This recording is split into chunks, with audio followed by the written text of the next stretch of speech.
আর যেখানে রেগুলারলি হয়তো তোমাদেরই বুক আমরা সেখানে দেখব, বাট ওরকম না যে আজকে আমি এত ইনকাম করেছি আর কালকে আমি অত ইনকাম করবো, সেটা না।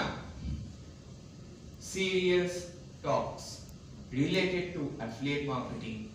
আর জ্ঞানীমানের যেটা মেইন মোটিভ ছিল যে আমরা জ্ঞান প্রোভাইড করব, সো আমরা এই ফিল্ডেও এখন থেকে জ্ঞান প্রোভাইড করব। কজ অনেকেই ভাবে কিভাবে অ্যাফিলিয়েট মানে নেটওয়ার্ক মার্কেটিং, অর অ্যাফিলিয়েট মানে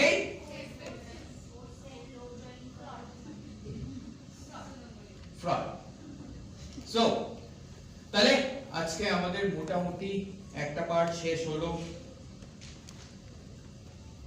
এখন সবাই বসে আছে কিছু কারণে।